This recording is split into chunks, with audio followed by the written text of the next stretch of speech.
dear. Oh, I am actually here. I just forgot to turn the thing on. Hold up. Talk to me, boss. There we go. Hello, everybody. Welcome back. So, episode 290. I'm Drift Johnson. This is Scuffed Epoch, Latent Space Live. Like I say, episode 290. Can you believe it? It's going to be 300 anytime soon. I'm stalling, aren't I, guys? Can you tell?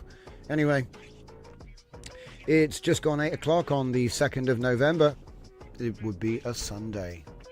Don't forget, if you're watching live or if you're watching later, the links are in the description for if you want to join the Discord and whatnot. So thank you very much for joining me. Hello to Fernicar in the chat. Battlecruiser operational, liked and subscribed. Now were we? Hello to everybody watching live or later, as I say. So loads of stuff happened over this weekend. I can only talk about what I've been working on because I've been deep in the code trying to get things finished. All these new websites and everything all coming out. So we're going to have a little rundown on some of that. Take a little sort of, could you call it housekeeping? Maybe. And yeah, that's basically the plan. So it's Sunday chill with Swarm 2. I got a new hybrid Swarm, new and improved. We got new agents, 007 and the Golden Shadow. They both look at your code and they find under-implemented code and things like this. Hey Dominic, welcome to the show. So glad you could join us. I hope I'm coming through loud and clear for everybody on this fine Sunday evening. We're going to be having a little bit of fun looking through various bits and pieces tonight. So the Plane Void, which I'm using currently, will be open sourced as well. This little tool I use. Eventually. But we're still making improvements to it. So the mic sensitivity might be out a little bit. I'm not quite sure. But hopefully it holds together for the show. So, like I said, I've got a new build I've got to upload to Google Drive and all this good stuff. So first things first, let's get into it. Loud and clear. Thanks, Dom. Appreciate you. It's been a whirlwind. The last 3 weeks have been a whirlwind. I was not well. I swallowed a filling. Got food poisoning. Had some kind of weird jet lag. It's been a roller coaster, but through the help of everybody, I would say we've been doing the live hangouts sort of in the Discord after, and it's been very helpful to get everybody's feedback because that's pretty much all of the planning that we've done over the last couple of weeks has pretty much been the result of that, because I have been trying to tie up all those loose ends. So hopefully my avatar's not too glitchy, but we're in the middle of improving that. I got a new version of it to test out in a bit. But like I say, let's get into the news. So first of all, in DJZ repos, you got over on the GitHub Mushroom Fleet. In new repos, so we have Hybrid Swarm 2 local is private, but it will eventually become unstealthed. We're going to take a look at that tonight. So I think I'm going to see, because it's a bit of a test really as well, because I need to know that you can actually get it. So we're on a second machine. We were testing it on a 4GB VRAM machine, which is actually pretty crazy. What's this? GitHub checklist, video to WebM. Ah yeah, there's that as well. So we're going to get into it, guys. There's a lot of stuff to look at tonight. When I left you on Friday, I said I was going to deep fry the video to WebM, and I did. And it's great. It's 2.5 times faster now. But let's just open a new project. I'm going to call it Swarm 2. Not there, though. That would be silly. I'm having a bit of an issue with my computers at the moment where they go all scatterbrains. You open a folder and it's like watching a roulette wheel. Everything's jumping around. Click on stuff and it moves around. So I think I might need some new hard drives soon. So we call it Swarm 2. Now, okay, let's bring him over here and just get a quick git clone of that. Git clone URL. Alright, so we'll put him to one side, but we've basically got the code and we're going to install that in a second. Now, what is Swarm 2? Obviously you know about Swarm. You can go to hybrid-swarm. Let's see the URL there on the screen for a second. hybrid-swarm.originai.com. You can obviously find it on the cognition subsite, and various other ways of finding it. But this would be our Swarm app. Alright, I'm not going to go into the details because it'd take forever, but there's a full tutorial explaining what it is on there. Anyway, it's just a really cool way of doing the chat. Now, it benefits from having the grounding, because with OpenRouter you just add :online to the end of the model, and you get grounding and web search built in. So when you're doing OpenRouter stuff, and we found that Grok 4 Fast is amazing, okay. Basically, I have them compete and learn. It's a self-improving system, but there were some bugs in it, okay, and that's what version 2 aims to solve. It also gives you Olama support. I mean, technically it gives you all kinds of support, because you can, what I did was I made it so that the API now allows you to change the URL for the endpoint, making the calls to, so then you can have local mode Olama models, or you can have like OpenAI or any other OpenAI compatible API, put any key in there. So that's the idea, but we were testing it with Olama. I was using Gemma 3, which is a 1 billion parameter model. Oh, you messaged me, did you, Dom? Yeah, I saw that. I meant to hit you back. I've been like in a whirlwind the last couple of days. Might jump a flight tomorrow and bring you some chicken soup and pizza. I'm always down for chicken soup and pizza. Let me know. If you're ever in my neck of the woods, I'll be glad. But yeah, let's see. And Full Dive did ask me how I was doing today, so thank you very much. I did kind of answer you at the time, but forgot to call you out. So hello, everybody. So yeah, like I said, if we go back to this :online, so we were able to get grounding, but with local mode you have to turn that off. Also, the parallel execution in local mode still works, but what's really happening is you have a race. So if you have 3 of them, it's going to run 3 gigabytes of VRAM instead of 1, and then it runs a race. But the race is based on quality, not length. So like what happens is you end up with 3 results, and it judges all 3, and the best one, not necessarily the fastest one and not necessarily the longest one, gets picked as the answer. And then the board keeps that signal so that in future more agents are going to take the same pathway. It's quite like I said, it's stigmergic coordination, so it's like a different way of doing things. It's a little bit faster though, because you have less API calls, and then we parallel to take up the same amount of calls. Anyway, it's quite funny, but you don't really need to do parallel execution once they've learned, because they do learn patterns, and that adds approaches. It's quite a cool system. This is still like a demo, but it's a full function demo, and you can get the source code on my GitHub and muck about with it to your heart's content. But this is like my little favorite now, because the brain architecture is quite heavy. You know, there's a lot of cognitive process going on. It takes a long time to get an answer, and the answers are good, but it's kind of like machines aren't brains. So it's like trying to find the most optimal pathway to human-like cognition, which doesn't necessarily have to go through the rigmarole of all these cognitive. The mixture of lobes is amazing, don't get me wrong, but maybe we can make it faster. So that's what I've been trying to look at. So by eliminating the orchestrator, you have pure coordination, but then we have coordinationless coordination, because they don't talk to each other, which makes it faster as well. But anyway, enough of this, because we'll look at that proper in a minute. Let's just do a little checkup on what else we've been doing. But yeah, I'll quickly, we'll come back to that. Because like I said, it's a lot of stuff. I don't want to miss anything in the roundup. TV Tracker React is private. I'm looking at doing a remix of my TV Tracker in React. There's an interesting, what I've been doing is I've been publishing plans before I've been making the app sometimes, so you know, look out for that, because that's fun. But we've got a new Careless TRPG to check out, which is kind of mental. I hope it actually installs proper. We'll take a look at that.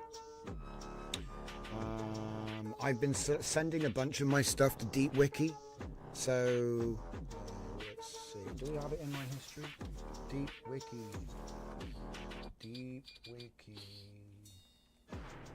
No, wiki. There we go. Cerebellum.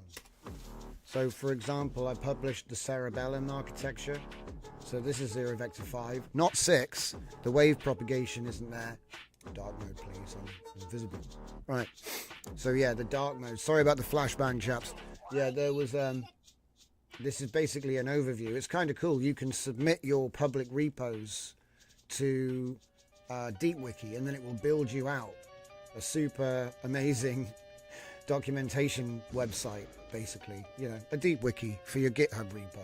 So I've started doing these, and they will eventually get links from the main sites. Because like I said, I'm in the middle of like getting everything actually on show.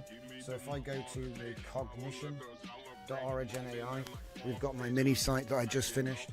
Obviously you've got the hybrid swarm, which is available and you're looking at the 0 vector 6 holo, which is the wave propagation holographic memory demo, and then the 0 vector 5 light, which is what that wiki was that we just looked at. Cerebellum, the human brain inspired mixture of lobes architecture. But it also has links to all of my other cognition projects with all of the research and the plans and everything. So if you're into that kind of stuff, Cognition 9 is a great repo as well, because it contains an entire collection of Claude code agents. So that's that project. Interesting. So the RemBG video WebM pan-fried, that's the one that I was talking about when we ended the show on Friday. That's finished.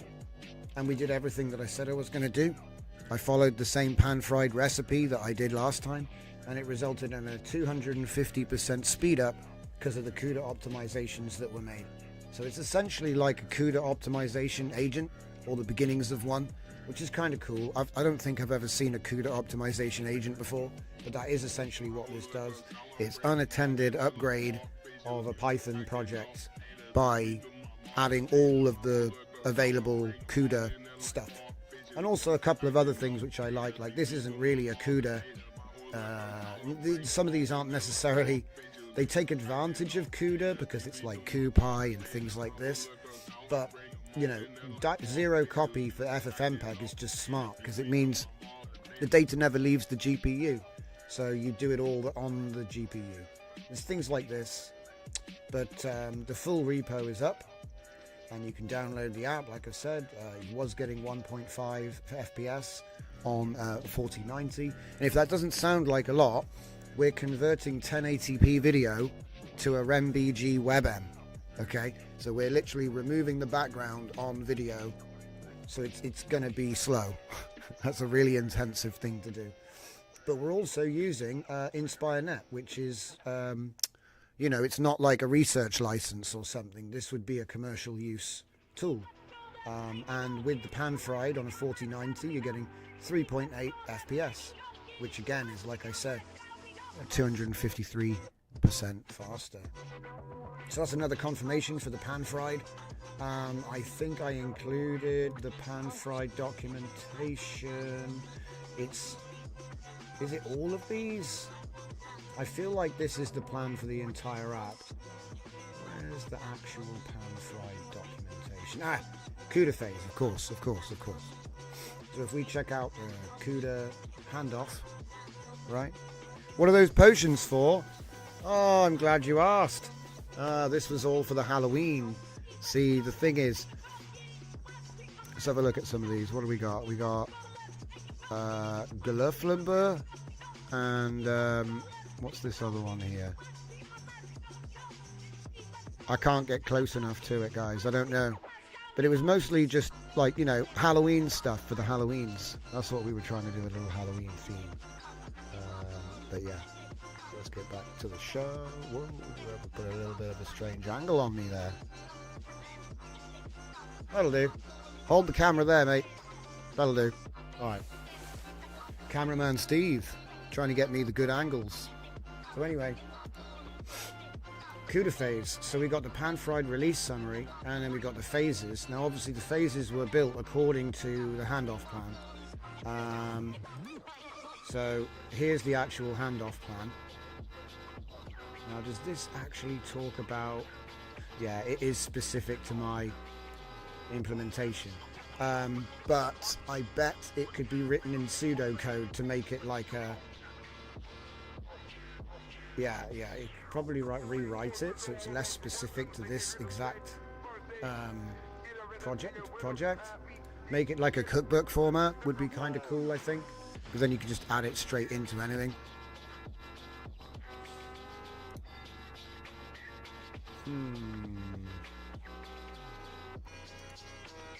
Oh yeah, we added the new workflows.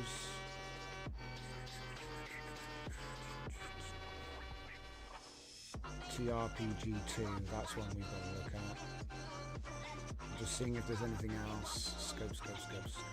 3JS SFX helpers, that's finished. Oh, I got to show you that.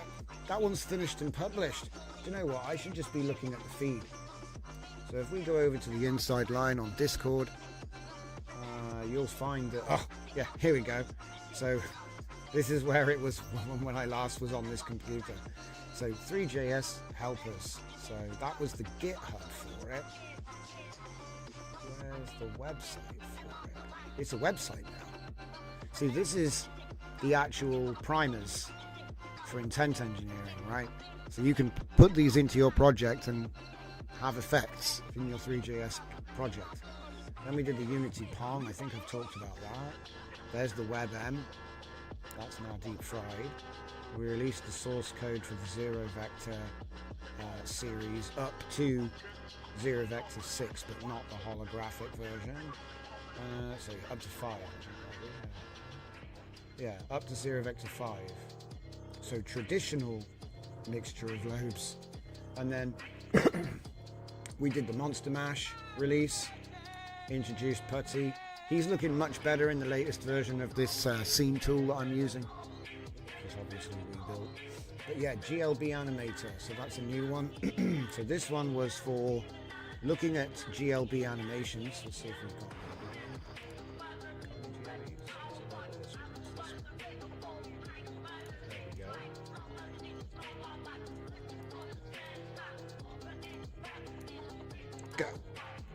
Okay, and what we did was we used this to find out what animations were actually packaged inside of them, because sometimes they come with multiple animations, right? So we wanted to know what was actually in them, and we could also rename them if they're incorrect, because there's a naming convention you have to follow, and then allowed us to export with just the animations. You can't see that bottom right corner. You can't see it. And now the UI is gone. That's classic, look, the UI's got a bug.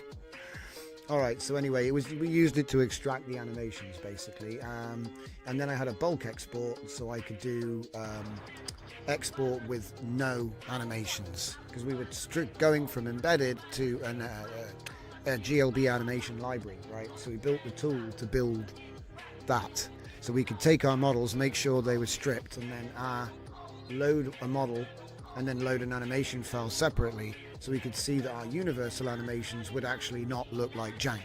So that's what we built this tool for. It's just a basic GLB animation thing, you know. It does preview, bulk export with no animation, with no animations, and then batch export of animations from multiple models, and then load a mesh, load an animation, see if it fits. That was what this does.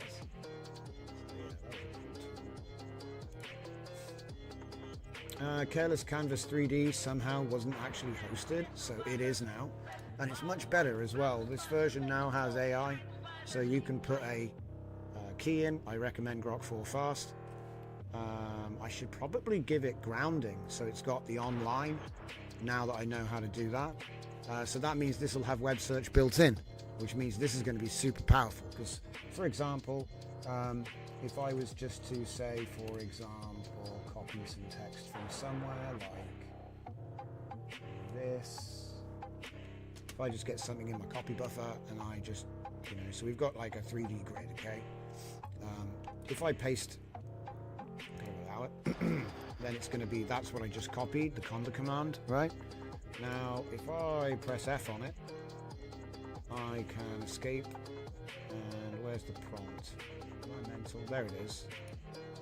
Open router not configured. You can put a prompt in there, and yeah, the answer will be made in a node that's connected to it, like a 3D mind map. And yeah, there's all kinds of stuff you can do in this tool. I don't want to get completely crazy because I'm going to do more work with this, but there's an MCP that will convert any markdown into the grids.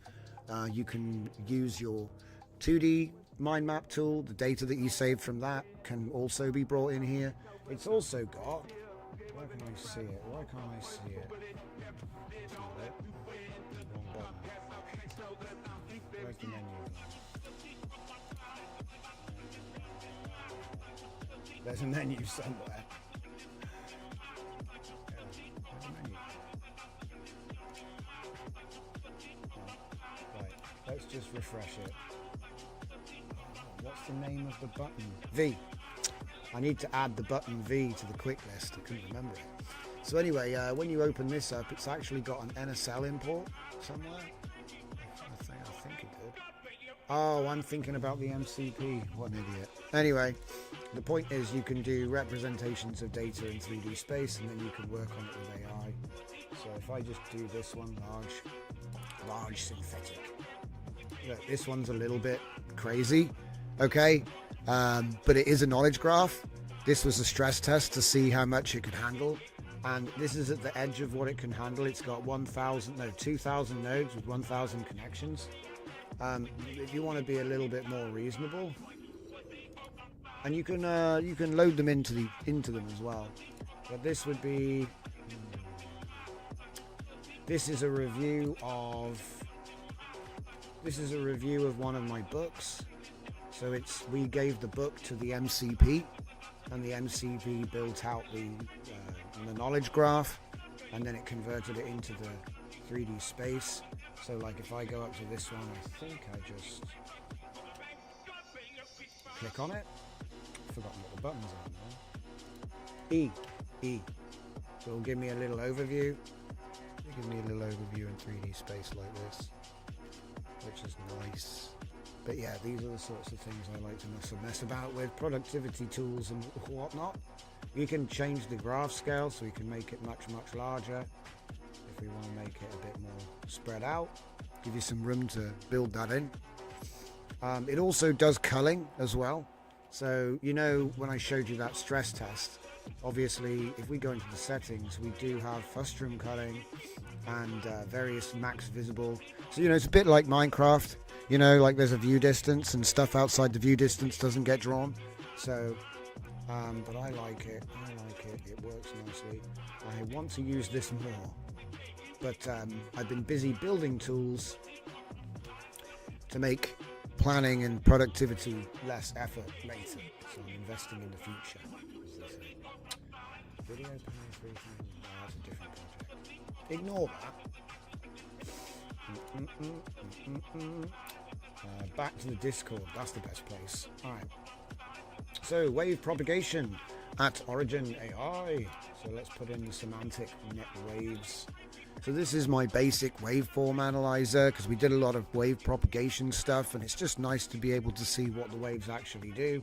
Obviously we can play around with the various waves and see how they interact with different settings. Okay, I'm not going to get into it too much. We spent like a whole stream on this, so but I think there might be a more advanced version of this coming down the pipeline. I just haven't made it safe for public release yet.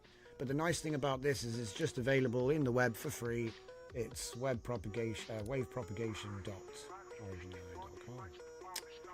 So yeah, like I said, the next one was the pan-fried.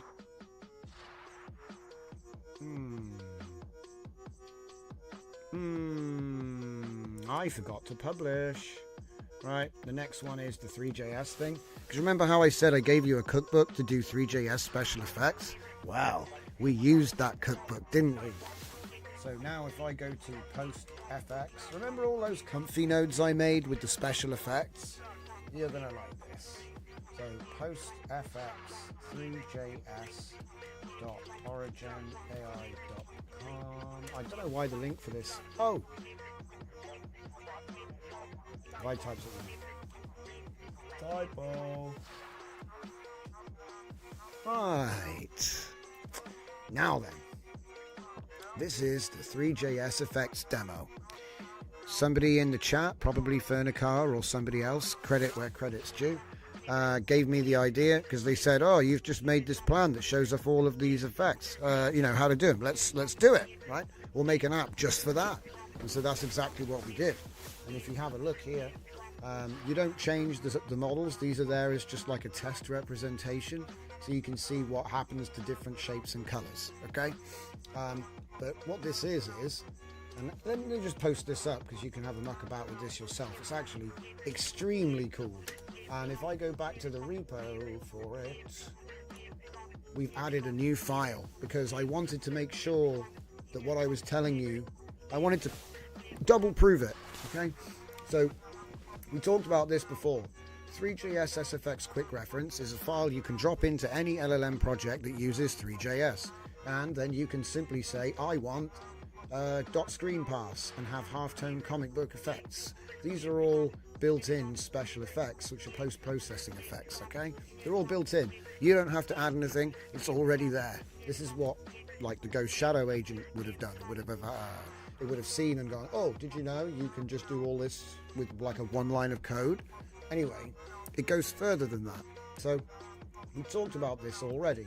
So this is what I'm talking about. VHS, heavy grain, old TV, comic book, newspaper print, glitch, glitch mild, subtle bloom, sci-fi bloom, motion blur, trails, pixelation, which is interesting, isn't it? Because we're often making stuff and we want pixel art. If you can just do a 3JS with AI artwork that's nice, and then you just put a pixelation effect over it in the shader, and then you can even do it with outlines. So there's ways of doing pixelation with edge effects. But like I said, these are all just built-in sort of demos that you just get easy, right? So it goes further than that. I gave you 3JS custom shaders. Again, another file that you can drop in as context to an LLM project, and it will then give you the ability to start working with advanced shaders. So we've given you examples, and what I wanted to do to prove this is I took this and I had an LLM make new shaders. And so there's actually a new document that's not referenced in here we're going to look at in a minute. But as you can see here, this is the prompt look. So drop the file in, put the files in, using 3JS doc, the name of the file, right? Implement a VHS aesthetic with scan lines and bloom in my 3JS scene. He'll just do it, right? And he's got all the information he needs. Based on the shaders guide, help me create a pixelation effect that I can control with mouse position. We've seen demos like this. And then show me how to combine film pass and glitch pass according to the quick reference and explain the pass order. So there's a bunch of stuff you can do, a bunch of applications for this. All right, now, as I said, we actually wanted to prove it. So if you go into the docs folder, you'll find shader examples, which is the latest markdown. Okay, now we've tested these. So if I just take a copy of that there, let's go over here. So shaders. So this is more than just a demo. This is actually a tool hidden. There's a tool hidden in this demo. Okay, so we've got solarization, which didn't really work. Pixelization, which did work, but it's a little bit different from the other one. Scan lines, which also works, if a little dark. RGB shift, which, as you can imagine, does that. And then noise, which makes it noisy. So if I put it back to none, there's a test custom shader editor. Now, I don't tend to muck about with the vertex shader side of things, okay? I tend to only muck about with this side. It comes with a bunch, so we could do color invert, apply. So it's inverted the colors. Okay. And then we can do grayscale. So it's obviously coming with presets to show us that it's basically like a shader playground, you know? So here's sepia, all right? That's sepia. Turn it back. Now here is the sepia from the examples. It's slightly different, but the same. So now let's check out one of the other ones. Edge detection with Sobel filter. A little bit more complicated. Yep. There's a bunch more. We won't go through them all. You see what I mean? So it's possible to just go chuck these documents in Gemini, make me a bunch of cool shaders, come in this app, test the shaders, play around with them, make cool shaders. You can combine them. You can make really cool shaders with the 3GSL? I forget. GLSL, sorry. GLSL. And it can give you amazing effects. It's not just for gaming. It would be for any kind of... You could have web elements that using 3JS. There's all kinds of stuff for this. Anyway, I just thought it was a cool demo. So we have added that to here. I wonder why it's not coming up with anything. Let's give it a little image. Let's give it a little image here. Copy of that. There we go. Because this is actually pretty sick. And again, once you've got a custom shader, you can save that and you can use it in your project. So it kind of gives you a little tool where you don't have to muck about with the source code of your project when you don't really know, oh, that's going to break everything or whatever, right? Anyway, it's just a cool little thing.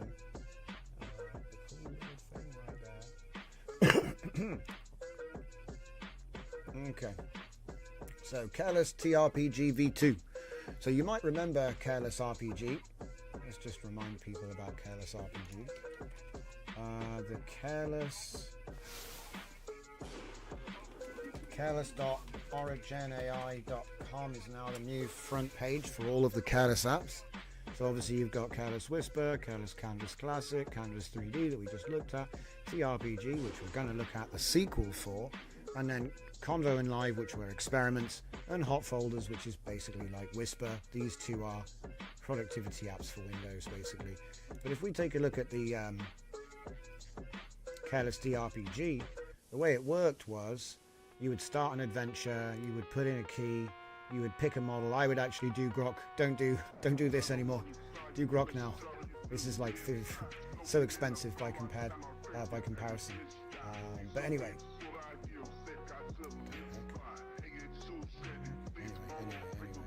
Can we get out of this? Oh yeah, we've got scale issues, right. So this is a pure text adventure based on a demo agent that I did for Christmas a couple of years back, and gave it away, right? But we turned it into this front end, and it's kind of cool, but it's just a text adventure. And so what I wanted to do was have fun. I want to improve this because it's got other goals, but I wanted to have a little fun, do a little respin on it, and the idea came out to be TRPG2, which is a hybrid idle clicker. So you have the idle clicker before the text adventure, which then leads to a 3D battle arena.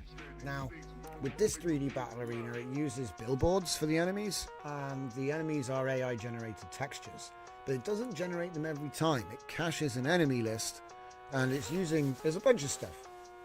So we've got the actual game, the clicker, and then we've got the narrative engine. So it's writing the story backwards for every level. So it's like a dynamic thing, but it's unfinished, right? But it needed to be set so that the images are generating based off of your story type, because it's got dynamic story. So it asks you a couple of questions at the beginning and then off you go. You've probably seen this kind of thing knocking about. It's quite popular at the minute, you know.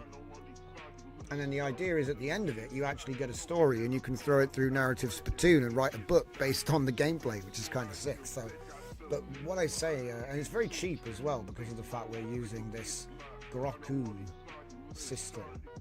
But yeah, we have like game mechanics. It has proper file storage for the stats. It's not like Imagine. If anything, the game needed to be more closely connected to the LLM stuff. But because of the fact that we did the AI generated stuff, it needed local storage, so it has to be an Electron app, which means you can't do it in a web browser. So these are the sorts of decisions you end up having to take to make it work as I wanted it to, with the 3D billboard sprites that were actually generated on the fly. There was no other way to do it. But we did use GPT Mini for the image generation, so it's literally 1 cent per texture. So that means if you've got 10 enemies in the game, it costs 10 cents to generate the texture pack. And if you don't, it just fallbacks to colored squares like arcade style. So it's not affecting the gameplay, it's optional. So yeah, it's quite a cool like concept, kind of like JRPG style, but it needs a lot of work to get it finished. All of the sort of features that you would expect are there. And like I said, you do end up getting this kind of chapter look. You end up with chapter summaries of what you actually did, which is kind of sick. So, but anyway, we'll take a look at that if we have time tonight. So the first thing I want to show you is the new swarm, because there's a load of stuff about that. The coolest thing about it, as we loop around to that now, the hybrid swarm 2. So obviously it links to the online platform, right? But this is the really interesting thing. We came up with new agents. So Fernicar said to me in the chat the other night about this 007 agent, which is like a secret agent that goes in there, and he's like a DJZ, and he looks at all of your code and he shows, oh, look at this, look at that. And so it was very much like the Golden Shadow, but it slightly operated slightly differently.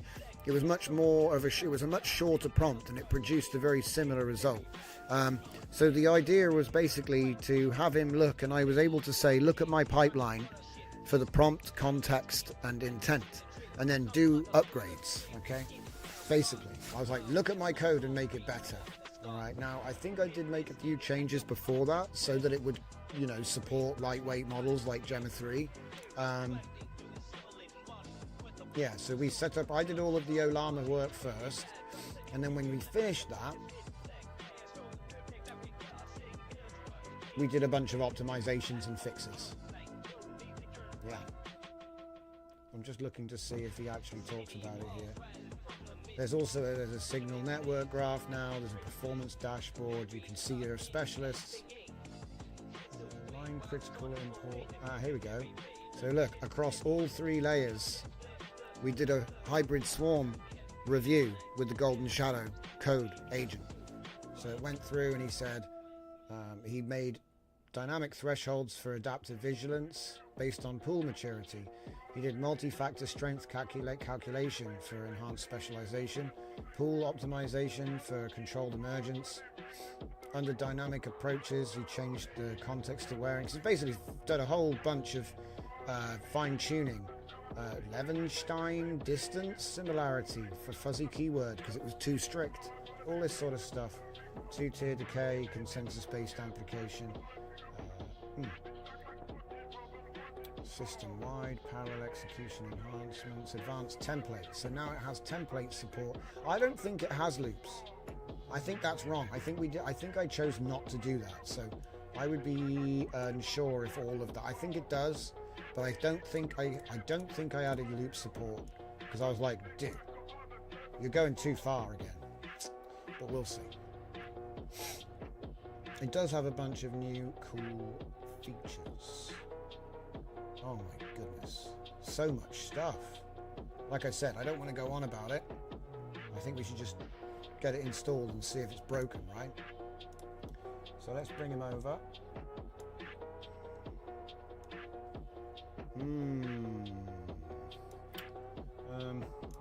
Yeah, let's just go straight in there because root path and all. Okay. So take a look at the README. Yeah. Local development. Install it. Right, there it is. Oh no, not roller. Right, look, wish me luck, guys. npm install.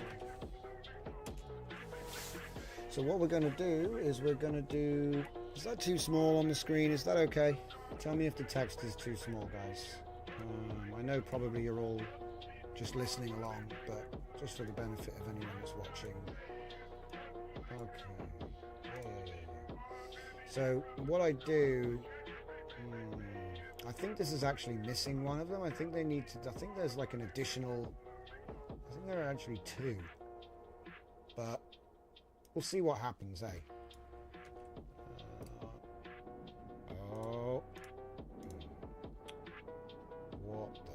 What the heck is going on here?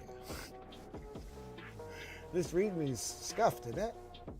Did I make this with Grok? What's going on? Okay, hang on. I need to check my notes. That's funny. I think he scuffed up the command. I swear it's MFCC, and there's a curious C on the next line. So it could have been me pressing enter. Let's just be honest. It could have just been me pressing enter. I don't want to completely blame Grok.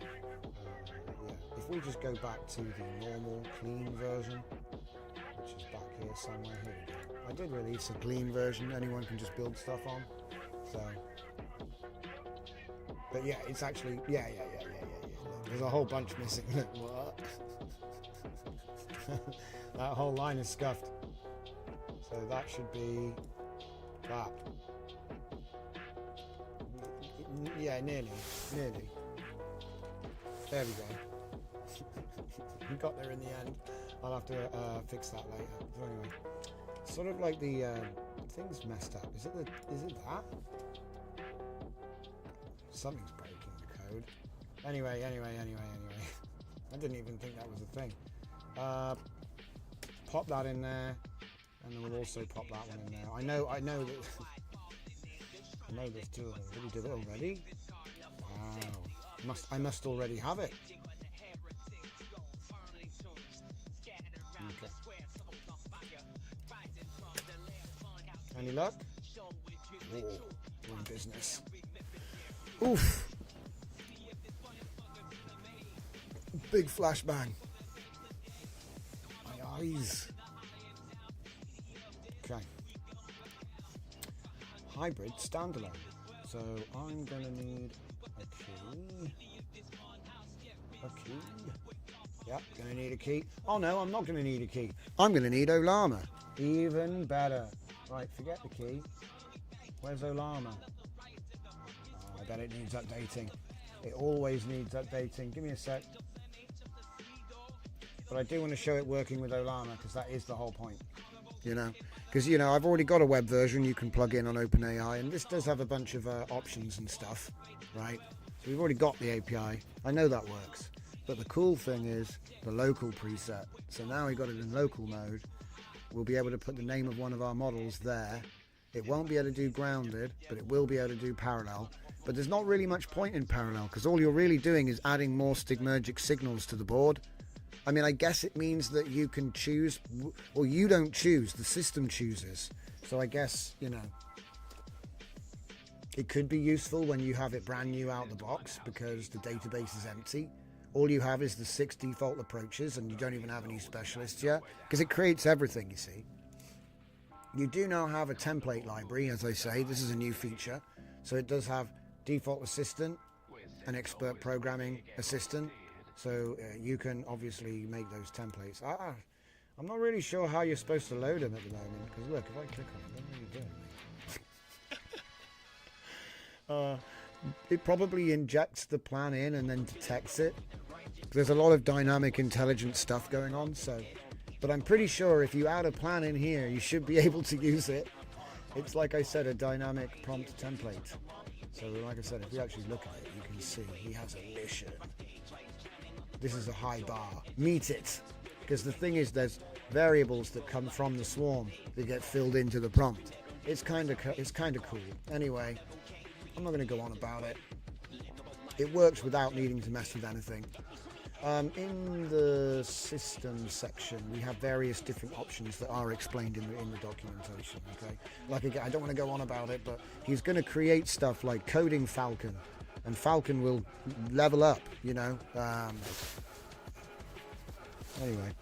there's full tutorial right here. So if you really want to learn about what it all is, and that's available on the website as well. It's no different. Okay. So have we got Olama?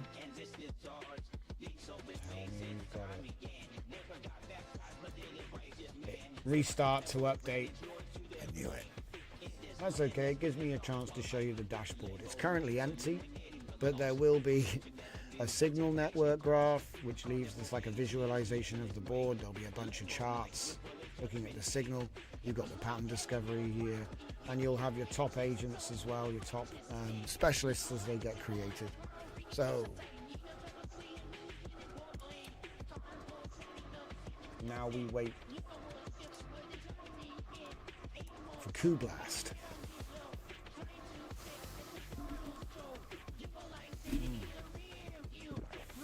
And while we wait, I suppose I could upload that other thing. Upload the other thing.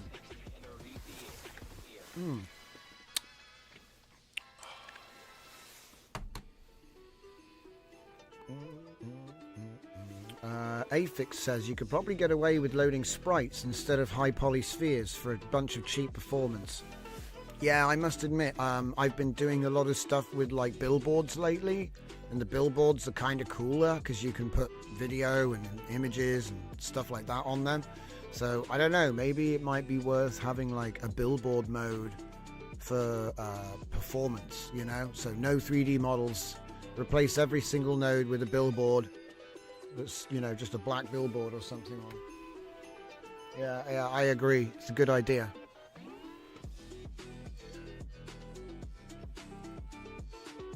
Okay, we are up. So I need to call this.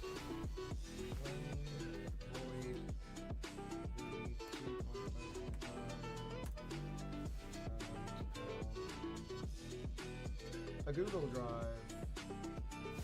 Sorry guys, I'm over here. Sorry, I kind of ran away there.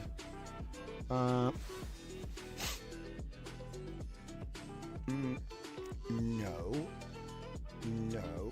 It's funny, isn't it? You can never find the folder you're looking for. I want an AI that can just find the folder I'm looking for and open it. I'd pay a lot to use that. I'm always looking for the folder. It's like it's like the game I play the most in life.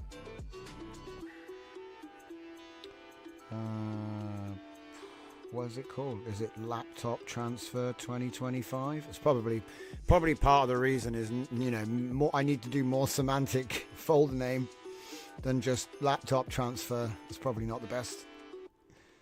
Oh well.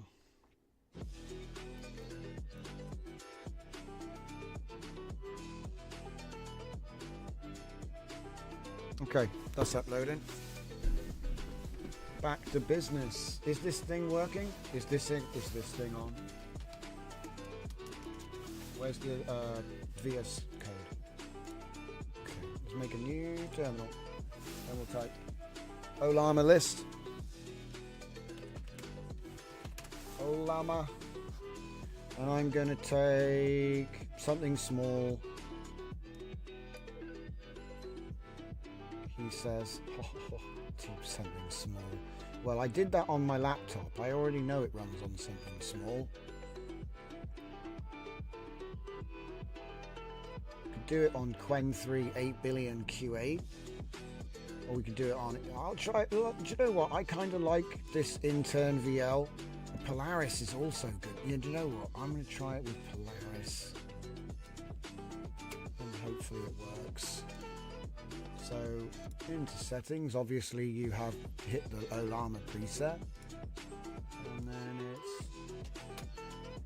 Put that there. Hopefully that works. Alright, so again, there's no web search. So let's see. Oh, let's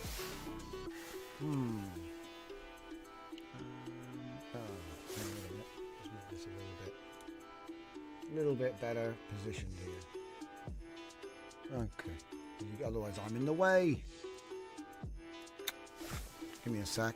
Steve, move the camera. No, up a bit, yeah. Up a bit. Back, no, get closer. Yeah. That'll do. Leave it there. Cheers. Okay, I'm a bit smaller now. So let's go for it. Do we have a cool prompt? Let's try... Show me a list of all the versions of Windows operating system. Try something easy.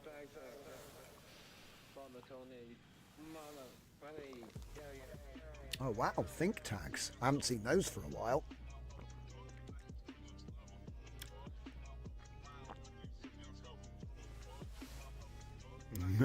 Thanks, Steve, yeah. Good job, Steve. So, he thought about it, and then he gave me the list. That was pretty quick, wasn't it? It's not bad. So how about I say... Oh, what? Windows 1, 1985. Oh, he was still thinking, so this is his actual response right there. The chain of thought was crazy, but anyway, there it is. Now, if I look at my swarm, we use General Hawk with Conversational Summarizer. Because remember, he's empty, you know. But you can see the run. So here at the moment, we've only got one guy, so there's not really much to show. But there's our one task on the signal board. We've got various different things. It'll look better when we've done a few more searches. There's a few things I want to check.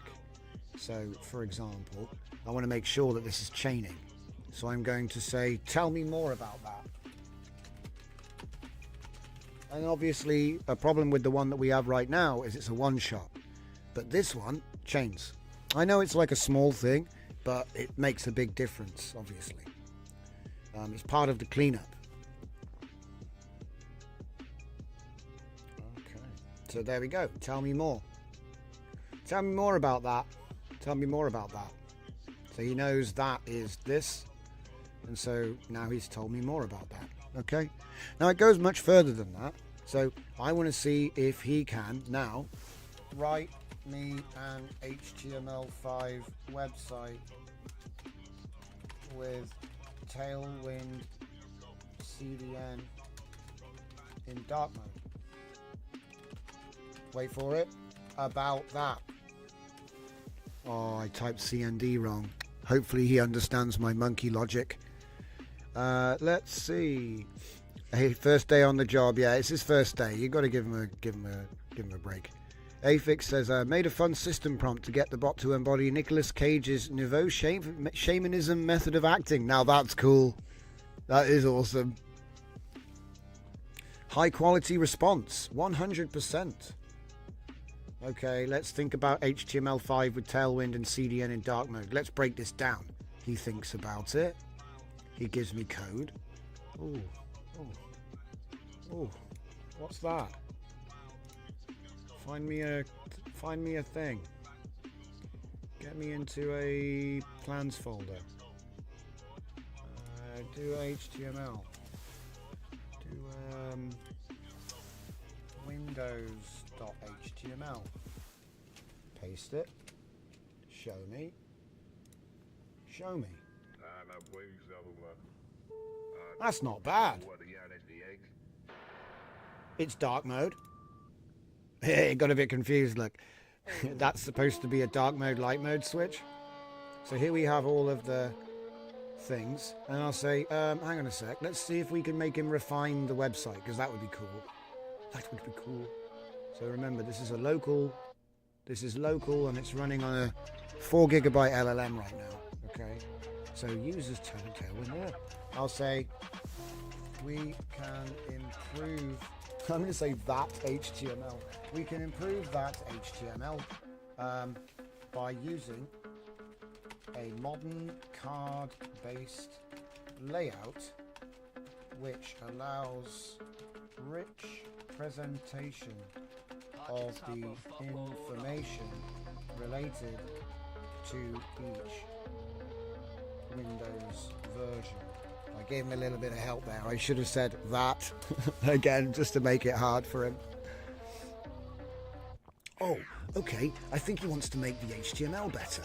Blah, blah, blah, blah, blah, blah, blah. Do you reckon he can do it? It's kind of cool. Kind of cool. And remember, this isn't like Sonnet 4. This isn't ChatGPT. This is just a 3.7 gigabyte model that you can get on Hugging Face. Run on Olama. So here we go. 100% specialist comparison Falcon. The Swarm loves it. He creates his own agents and he writes his own solutions, and then he learns how to apply them. And then as you use it over time, I'll end up with an expert web dev. That's what will happen. But anyway, let's just go over here and make Windows 2. Windows 2.html. Poke that in there. Give it a save. There we go. It's gone card-based. I seem to have missed some though. Should we ask him? We seem to have missed some versions between 3 and 95. I don't know what happened. Let's ask him about that. Because this isn't really a coding agent. Whoops. But we're just going to see how far he can go, you know? It says, we seem to be missing some of the Windows versions. Only 6 cards appear.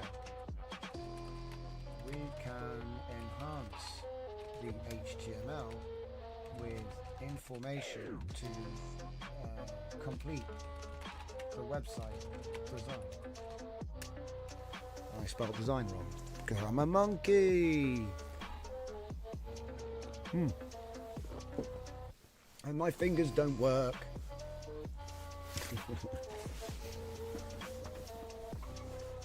So he's quite fast as well. I would say he's very, very fast. Smaller models actually go even faster, which is crazy. Like the APIs are fast, but there is a delay. Do you know what I mean? Look at this thinking. Oh wait, that's not thinking. That's HTML.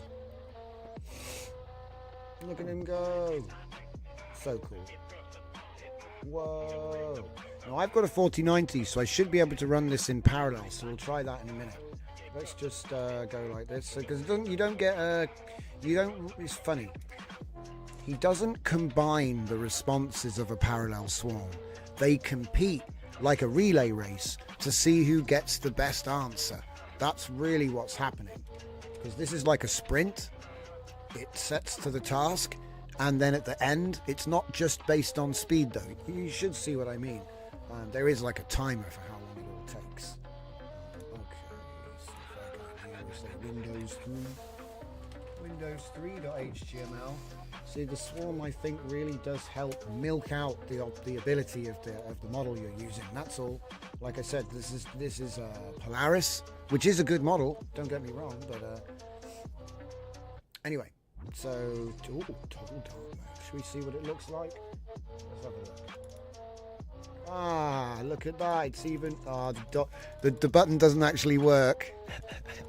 But this is the website.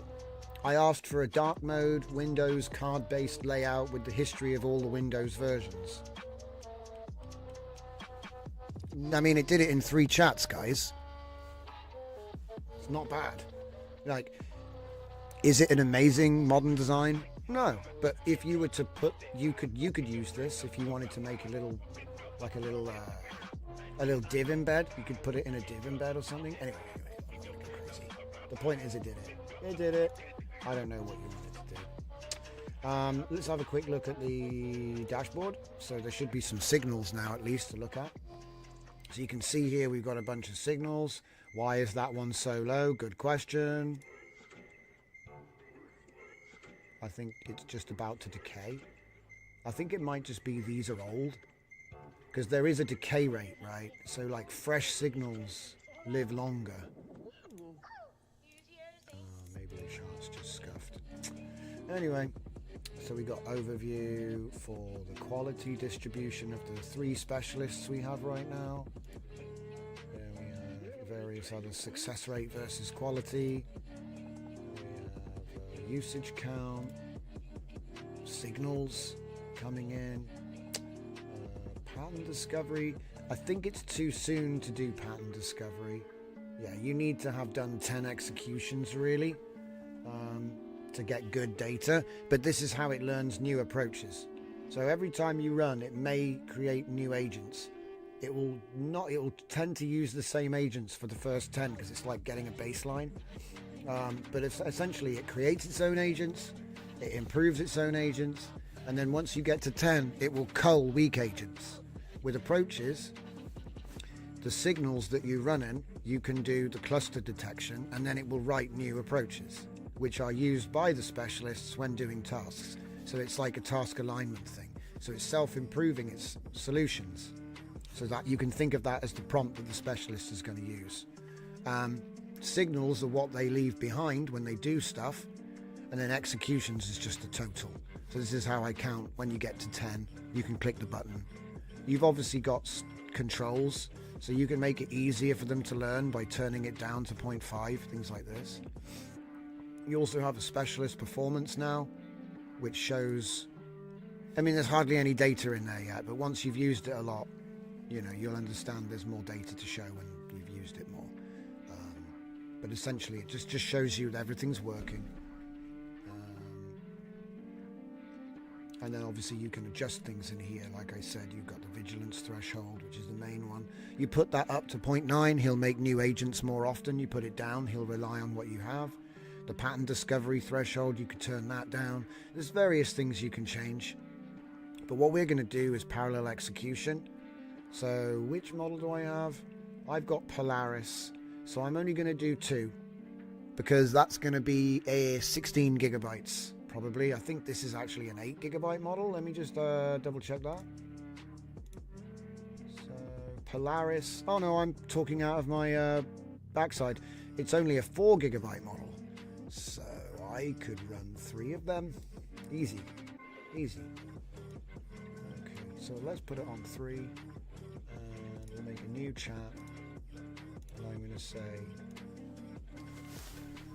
I need a detailed breakdown on the most optimal, I love this word, the most optimal, it's a great one, most optimal pathway to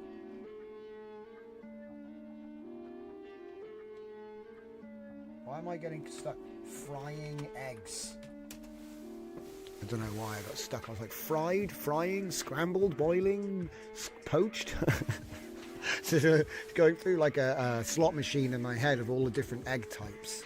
We'll just go for fried eggs. How do I fry eggs? Oh, computer of wonder, tell me the answers I seek. This one's going to take longer because when you run it in single mode, it just streams the output of that response. But with this one, it waits for all 3 of them to finish and then judges them, and then you only get the last one, you get the best one. So in the end, winner was Analysis Falcon with a 90% quality, and he had the highest score. There were 3 parallel agents used. It's in bootstrap mode, which means he's able to use the same agent virtually, well, basically spawn, not virtually, spawn 3 of the same specialist at once. Yeah. So there's like 3 copies, like a Kage Bunshin. There's like a shadow clone situation going on here, right? But this is the thing. When they fail, so if we look, one of them took 14 seconds, one of them took 27 seconds, and one of them took 41 seconds. Okay, it doesn't tell you which. It's a bit of a bug. It can't tell you it, you know. If it used different names, we'd be able to prove which one was used. But I can tell you, one of these was used. And it's not always the quickest or the slowest. Usually it's the one in the middle. But, yeah, it judges that for itself. So what is the answer, everyone? Use fresh eggs. Use oil or butter. Use a frying pan. Heat the pan. Crack the egg. Cook the egg. Adjust heat and flip, or not. If desired. If desired, flip the egg. Serve immediately. There you go, guys. We're going to try. Should we do this tonight? And do this after the show on the Sunday chill. Let's give us a download of that plan. I know how to fry eggs. I'm just messing around. It's just you know. So anyway, just to show what it does. Now, obviously, what's the benefit of running 3 at once if you only get 1 response? Well, maybe one of them was low quality because it was a quick response. Maybe one of them was bloated, right, being the longer response. I couldn't tell you. All I know is that complex metrics go into the judging of it. It's not just judging it by length. It's doing some kind of heuristic analysis. You can look into the code if you... Well, this one isn't released yet, but you'll be able to look into the code when I... This will get open source like everything does. But these are the improvements that we get from the previous version. So if I say here... right, so if I say... how can we clean up the mess from that? I just want to make sure that parallel execution does have the conversation. Get Steve to do it. True. Steve, do you know anything about... Steve, get off your phone. Do you know anything about frying eggs? Okay, all right. Well, we'll just get on with the show. Okay. I don't know. Maybe he's like a non-egg guy. I think he might be vegan or something. It's all good. So look at that. Look at that. Isn't this amazing? User just said, how can we clean up the mess from that? They're referring to the previous response about frying eggs. Let me break this down. Okay. Now, what can we do to make the swarm better at this point? Because it's kicking ass. It's making really amazing questions. Obviously, web grounding would be nice, but this is an offline version, so you can't do offline web search. Think about it. That's like a antithesis. You know, if you're offline, there's no web search. Sorry. I can do magic, but that's beyond my power. You can't do the web search without the internet yet. Maybe one day. But the LLM is actually getting close, isn't it? Because it can tell you everything up to a cutoff date without the internet. So I think there's, you know, it's still very useful, right? Anyway, we've shown it can make code. We've shown it can do research. Obviously, you know it can do summaries and writing letters all day. You already know about that. Now, what's the next version going to be? Well, obviously, we're going to have to put input. Johnny 5 is alive. So the next version of this will be a completely new project based on this project, which will allow you to do image upload, PDF upload. Because the thing is, right, this tool is model agnostic. I could load any LLM into this and the swarm will work and it will perform accurately in parallel or no, right? So that gives you the ability to run like 1 gigabyte models on a tiny laptop. So this is beautiful. This is like probably the best one I've done now. And it's not complicated, high-minded brain stuff and wave propagation stuff. It's just a super efficient swarm that does away with the orchestrator. I would say that if you're prepared to do a combination of the two, I would actually do a Grok 4 grounded search, you know, with the online. So I'd do the Grok 4 grounded search for my first chat to seed it, and then I'd switch over to a local model to continue the conversation. I think it works. I haven't tried it yet. But that would give you the web search primer to then continue working with your cheaper model or your offline model. So there is a way to actually bring, you know, new data, because you can say do a search on the top 10 news stories for today. It'll give you that response, which is very good. You know, it'll say today is the 2nd of November 2025 and these are the news, right? It's very good. And then you could obviously go into the settings, switch it over to your local Olama, and then do your work, which is then private and not going over the internet. So this is one of the focuses of this version. The Hybrid Swarm V2, big focus on Olama, big focus on like fixing up all of the little bits that, because the demo version, I do my best to give you something that works, but obviously in a real development environment, you'd probably be spending weeks on things, not like a day. So if I can get the thing off the ground, I'm going to come back to it and build stuff off that. You know, that's basically how I do things. What else can we look at before we move on? Because I think I've pretty much gotten to the end of this tether. This goes on and on and on. Like, it's a super fast, super clever. When you have the grounding, like I said, if you're using the open router, it's very easy to just have your key and go on, and then it does grounding. That's one thing that's nice about open router. But when you're doing the and also you can change the URL now. So if you want to use openrouter.ai or one for Google, you should be able to use a Gemini key. I haven't tested that sort of thing, but like I said, the goal for this was to focus on the Olama. We ended up getting a few nice improvements at the same time.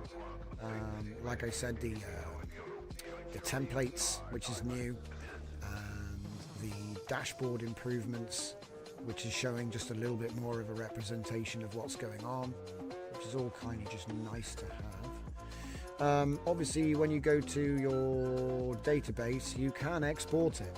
So all of these new approaches that they're effectively learning, in fact, I think because I did the swarm, I've learned some patterns. Yeah, I have. So he's now discovered 2 clusters, 2 novel, created 2 new approaches. So that'll go now from 6 at some point. Eventually that number's going to go up. I don't know, maybe he's writing. There you go, 8. So now we've got 8 approaches. Now obviously as you use this more, you get more specialists and more approaches. So if you're ever interested, what the hell is it that it's writing? You can just go and download the data and you can look through. It's just a JSON. I actually give my JSON to Claude and I say, tell me what approaches are in this. Tell me what the specialists do. And he writes me a report on the data. That's how I do it. I don't bother reading through them myself, to be honest, anymore. Because it's just a bunch of data and he can interpret it quicker than I can like read it and find out what they've done. So yeah, this is a nice little thing. So you can actually see, yes, they are actually creating themselves and improving themselves and writing their own approaches. But you can mess with that here a little bit. So like the expert programming assistant, right? So if you look at his like, you are a domain expert. So domain is from the task, complexity is from the task. These variables come from the system. They're available for you to use. You can see here like depth level, requires code, quality, target, tone, because it does detect intent. You are an expert domain developer tackling a complexity programming challenge.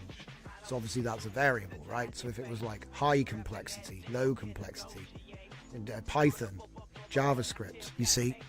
So this is like the dynamic side of it. But I don't really use those because I just let him do it himself and I'm happy to let him learn. But we're going to be looking more at stuff like that. I did want to take a look at something that Redial did recently, which was a collab, which we did in the Discord yesterday. It was mostly Fernie and Kurt Redial. But I want to see if I might be able to pull that up and show people what that was. I don't know if I'll check if he's actually published it first. But yeah, that is the Hybrid Swarm 2. So let's go to coffee time and I will be right back, everyone.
My God, my coffee was iced.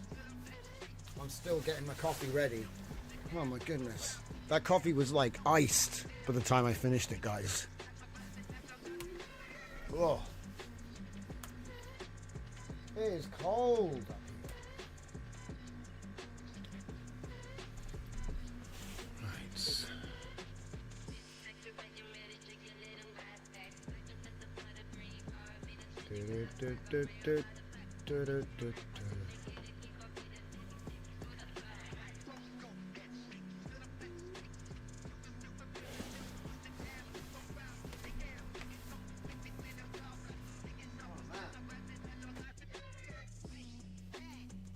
might have to swap the coffee machines around. The one I got here at the office is way faster than one I have at home.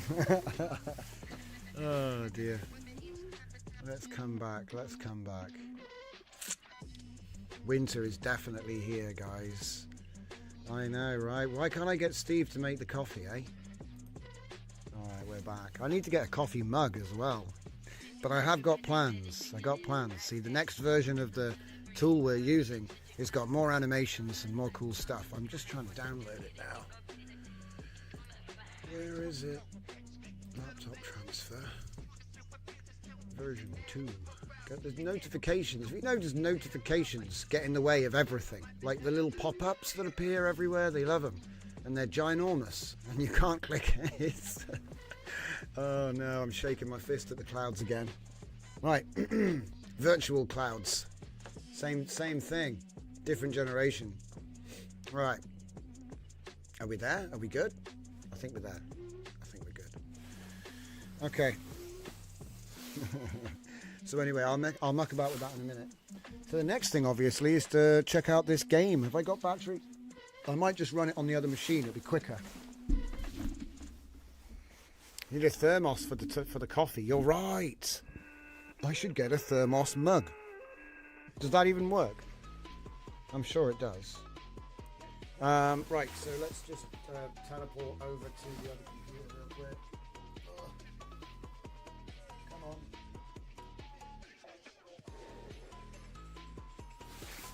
And then I guess I got to get it right as well.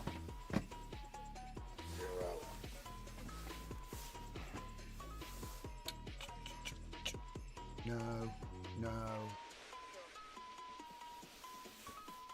We'll get there. I got to get through the Fort Knox security. Hang on. Plain Void local. This is Plain Void. Can we go F11? Do we not have F11? Do we not have it? Sorry guys, you don't have F11 anymore. Windows is confused right now. We'll get right back to you after these messages. So let's just get that open. Close that. It's not running, is it? No, it's not running. Okay, so Idle Adventure. Okay.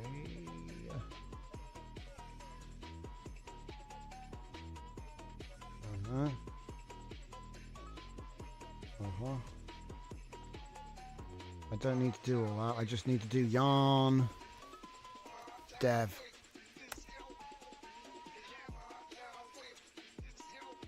Hey. Close that. Full screen. Right. Oh, wow. I think the chroma keying is doing something funny with the textures. That should just be... it's green. Okay, guys, I'm using a green screen. So the green is going black. So bear that in mind. It's just green. It's not like a weird green and black texture, which actually looks kind of cool. But no, it's just green. All right, so bear that in mind. The green stuff is going to look weird. But anyway, let's just do this proper from the start. So you have your Open Router API key. We have it on Grok 4 Fast, but you can change that to any other thing. Like I said, you can change the completions API address to whatever provider you use.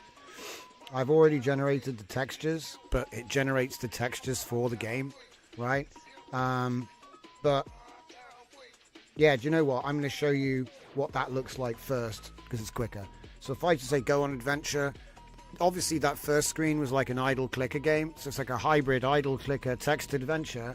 And then what happens is stuff happens in the text adventure. It's all logged as a story, so you can keep the whole adventure at the end. But when you say fight enemies, it goes into like a super low budget Final Fantasy 3D type thing. At the moment, the blue square is you and the white square is the wolf. But we're like kind of above and behind, and the player doesn't have a texture. So it is actually 3D though. So what I want to do is move the texture a little bit to the side, and then you have like, you know, like in a Final Fantasy game, you kind of have like 3 enemies on one side and 1 enemy and you at the other, and then you take it in turns. So as you can see, we got attack the wolf. What the hell? All these overlays, man. Attack the wolf, and so he's lost a little bit of HP. It's doing dice rolls and damage according to stats, just like an RPG. You know, it's literally just Final Fantasy style JRPG mechanics. You know, you got the damage log here. Eventually he's going to hit me enough times that my limit break will go off, and you know, you get extra damage. The damage, you see what I mean? In the clicker, you just click gather resources to get gold. You just click to get gold. Do like this, and then you can update your stats, and then you can click and update your stats, and click. And at the bottom you can see your stats are going up, right?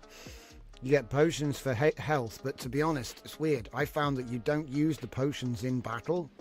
It might be just I need to add that, but you can also upgrade the equipment. So, you know, if you have the money, you can upgrade the equipment permanently for more stat increases. So that's like the mini game. I guess what should happen is you should lose a bit of health from the text adventure, but there's currently a disconnect between the text adventure. It's like a dungeon crawler, yeah, a little bit. But you've got like this weird clicker adventure, and obviously everything is scaling on a log. So as you upgrade, things get more challenging, but you also do feel like you're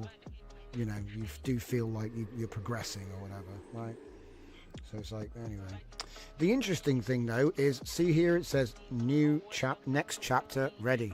So when you start the game, it generates the next chapter. So when you're playing level 1, it generates level 2. And then when you beat the boss of level 1, that triggers the generation of level 3. So while you're playing level 2, it's creating level 3.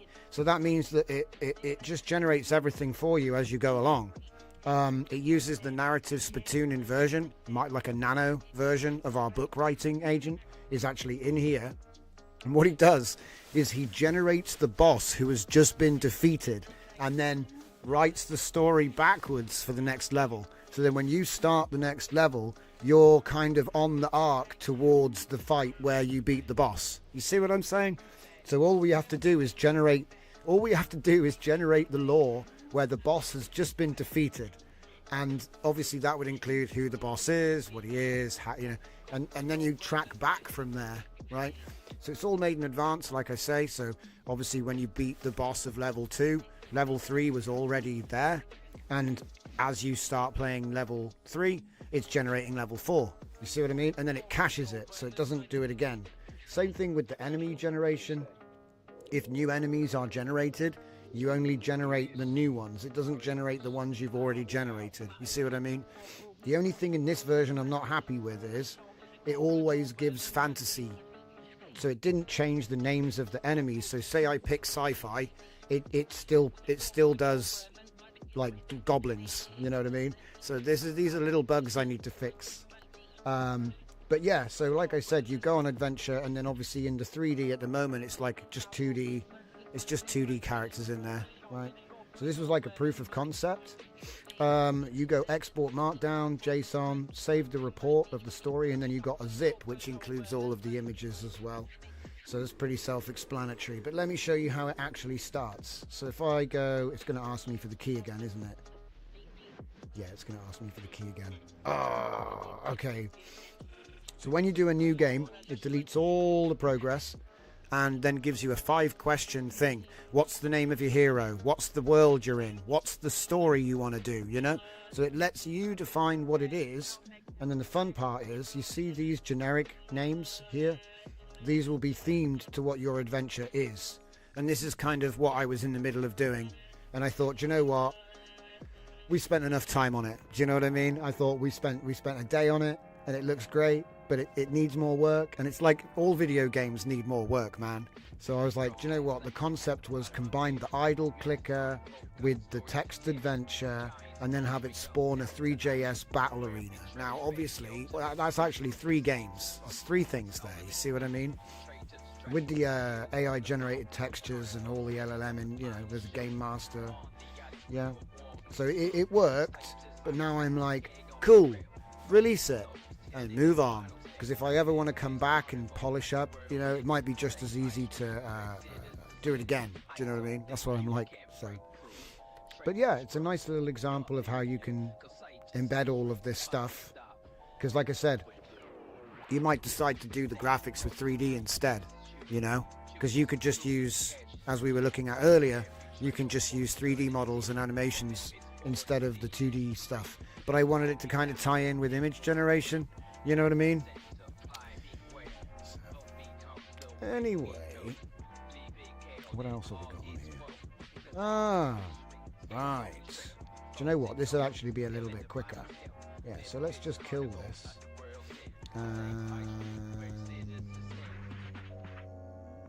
Kill that. And get this. Now, this was a right pain. Yes. Right. Now remember.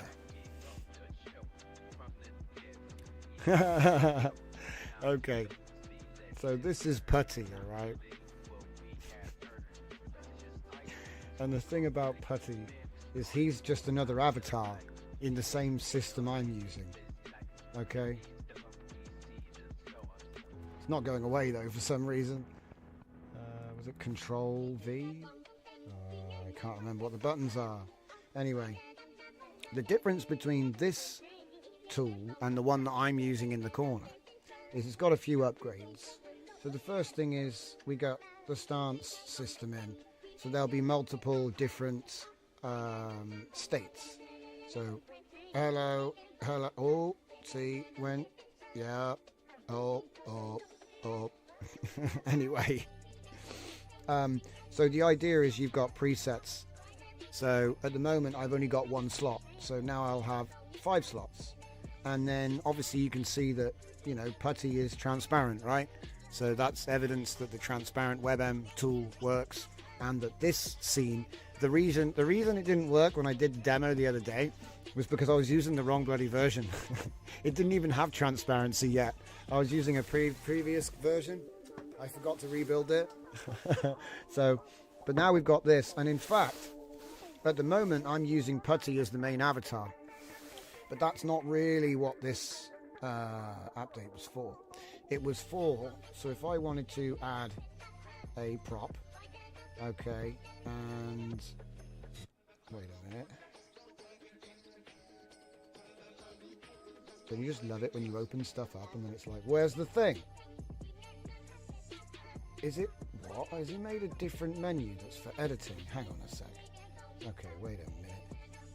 Say foreground. How strange and such. Oh, there we go. I had to upload a thing to make the menu pop out. Oh, that's really confusing. So what I'm going to do is say random and then add videos. So we will add all of the videos for the character. So there's a couple of idles and a couple of emotes in there. And then it invites me to change the order if I want. So maybe I'll just push that one down. It's on random. It's set up to do thing. Oh, no alpha channel. How strange.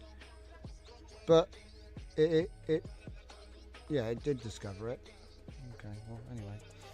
So let's just, what was the thing to get rid of the thing? Control H. Control H.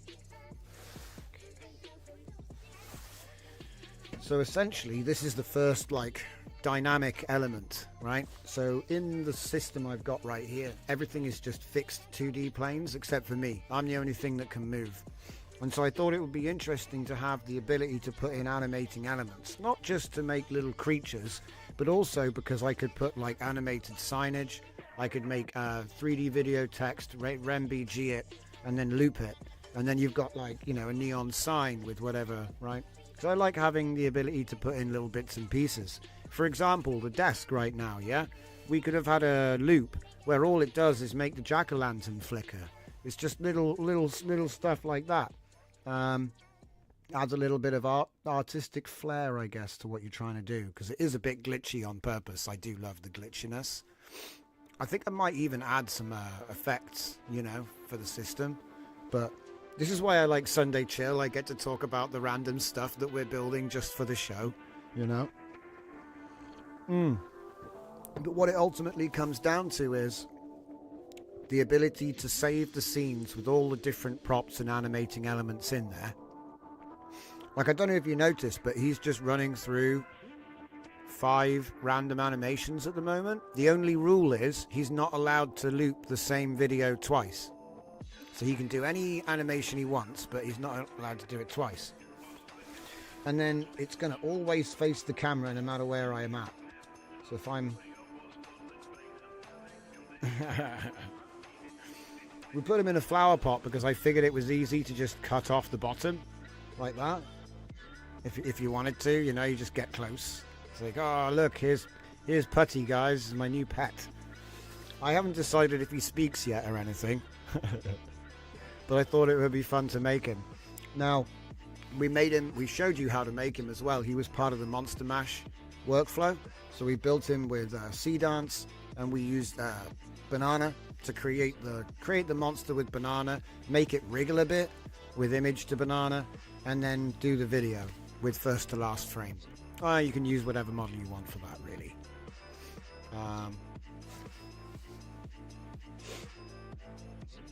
But yeah, like normally he won't be this big on the screen. My intention is that he's going to be sort of like... Whoa, there's another one there. My idea was he just sort of is on the ground down there somewhere, maybe smaller than that, you know? And then obviously you can make all kinds of different characters for the show. But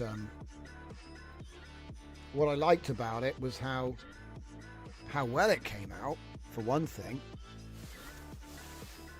Oh man, I need to move that mouse. Which mouse is it? Did I break something? I broke something.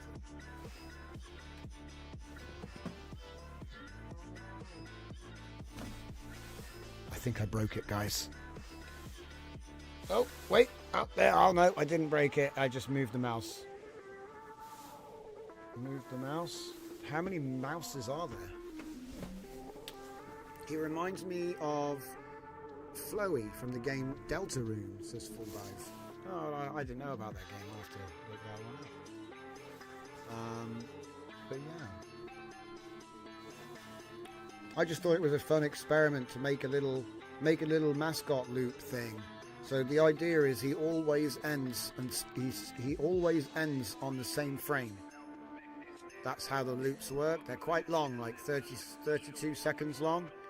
So we do 8 seconds in an A, B, C, D, and then D, the last generation, ends on A. So then you'll go all the way back to the beginning. Now obviously the actual animation that you get depends on the prompt you put in and the model that you use. So, but you do need first end frame, because you're going A to B, B to A, C to D, and D to A. So that's 4 4 first frame, last frames in a chain to make a big long 30-second loop. And like I said, if you're clever about the prompt, I mean, look, every now and then he kind of just morphs new tentacles, and every now and then it's very obvious that he's just going backwards to try and get to the first frame. And also there's a lighting flicker as well sometimes on the transition.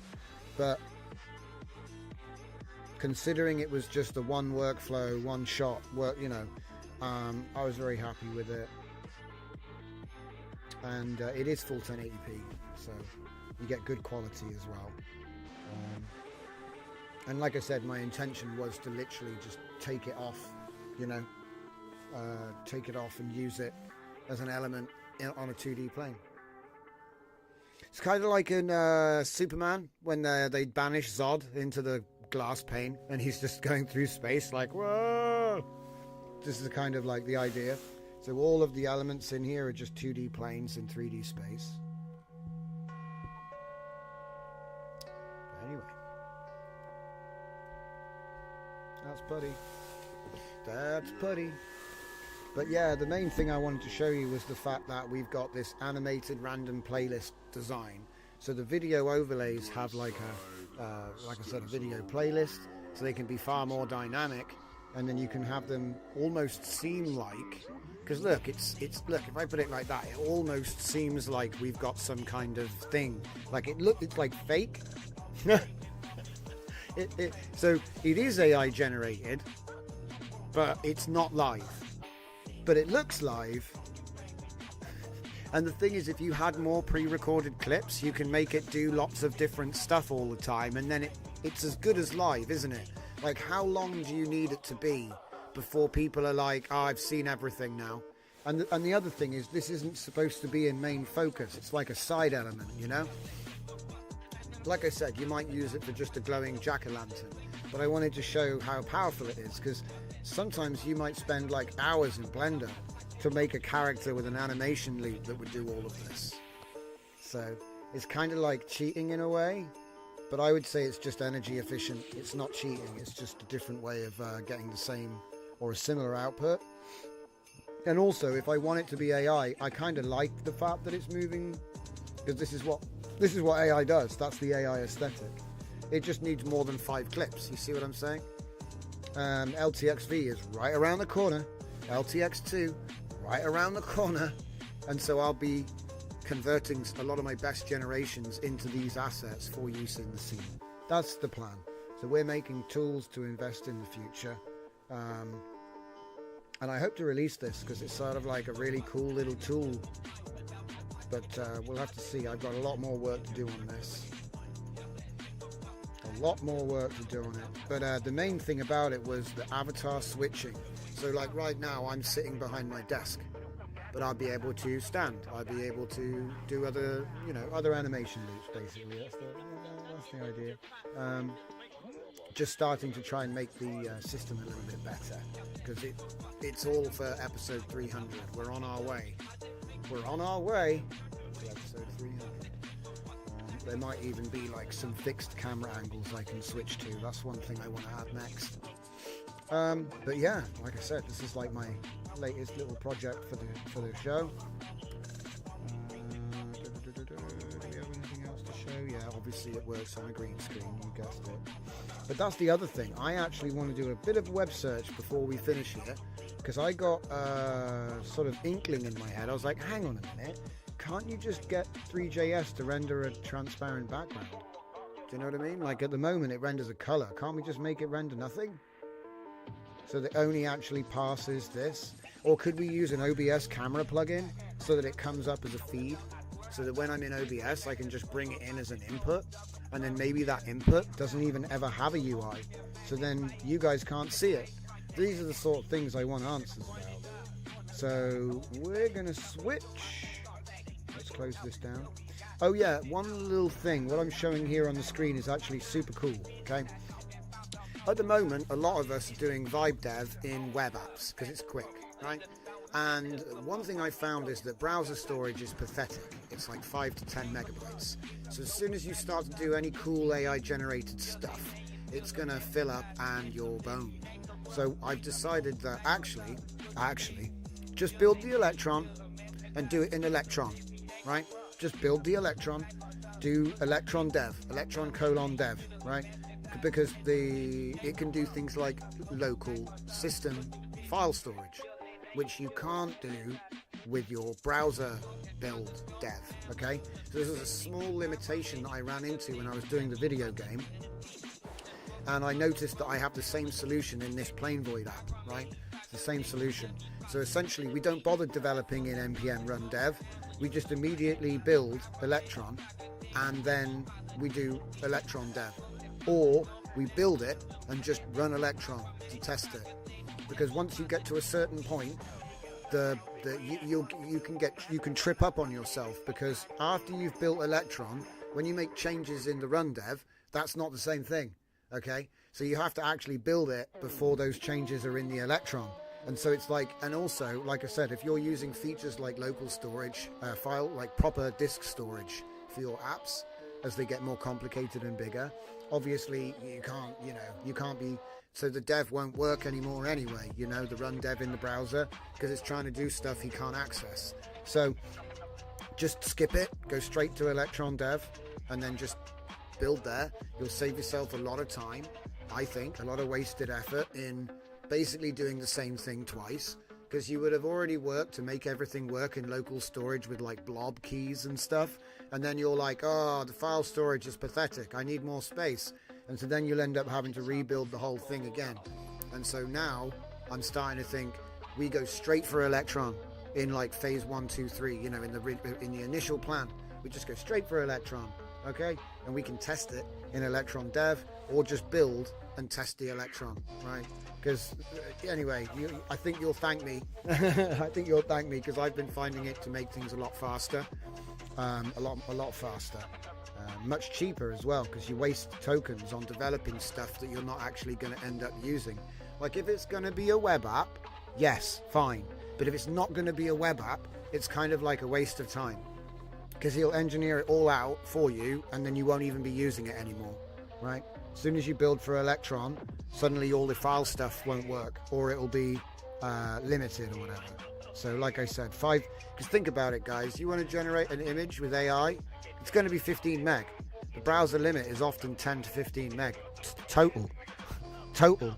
It'll just be like, can't save it. Okay, it's really funny. I'm sure there are umpteen ways around it, but if you're going to build a local desktop app, just hook it into the local file storage of the actual disk, you know. It's easy to do. He'll do it by himself. So yeah, we've said enough. Let's get back to the main machine.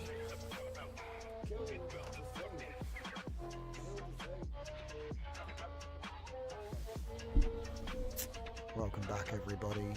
Look at this. It's the website that a little old llama that could. I'm really happy with the local swarm. We're going to be making it better. It's one of my, like I said, this is my main cognition project at the moment.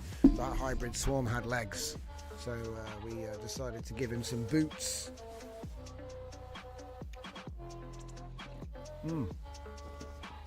Okay. So I want to know. Okay. We have a React Feeds TypeScript app which uses 3.js for a scene. Okay, for a 3D scene. It is now built as a portable Electron exe for Windows. I would like to enhance this tool by supporting OBS camera source, allowing my app to be detected as a video source,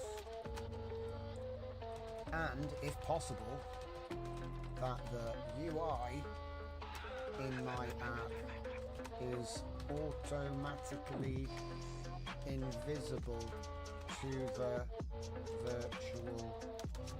virtual camera, which might allow changes to be made without disrupting the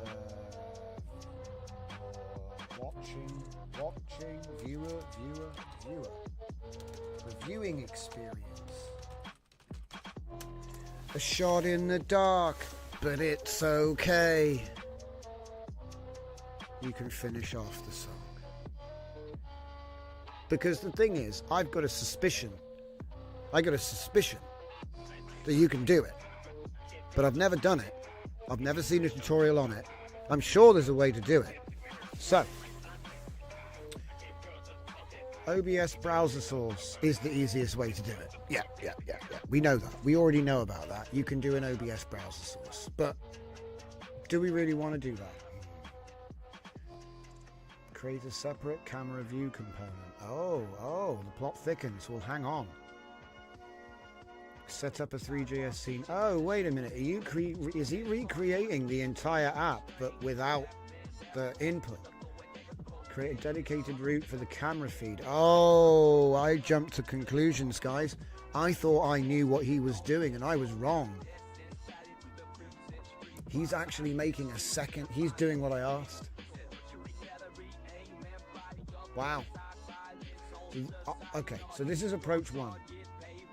So add a local HTTP server for your Electron app. Okay. Choose create a separate camera view component. Okay. Okay. Create a dedicated route for the camera feed. Cool. And then in OBS, set the URL to port number camera feed. Shut down source when not visible. Refresh browser when scene becomes visible. Look at that. That's pretty cool. That is what I had in mind. That is exactly what I had in mind. Like I said, no idea how to do it. Never done it.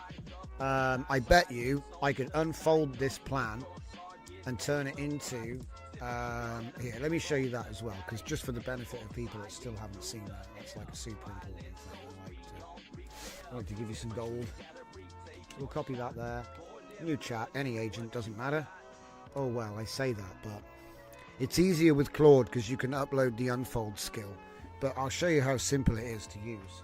So I will paste that. And I will say at the very top, if it lets me, below is the plan to integrate an OBS camera feature into my React Vite type script with 3JS app. Okay. We can read this plan, then unfold into phase plans. So the keyword is unfold. Unfold into phase, unfold into substage. Unfold into substage is for unfolding phases.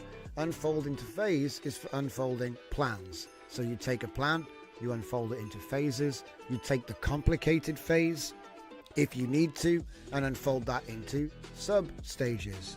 And then you get, like, you know, phase 1, document, phase 2, document, phase 2.3, 2.4, 2.5 for the sub-stages, okay, this sort of thing. But it's easy to do. I've put the skills out, and you can just use those MD files with any agent. It's all up on the GitHub. Just look for Claude for skills, or in my LLM based prompts. It's basically the same stuff, guys. Let's be honest.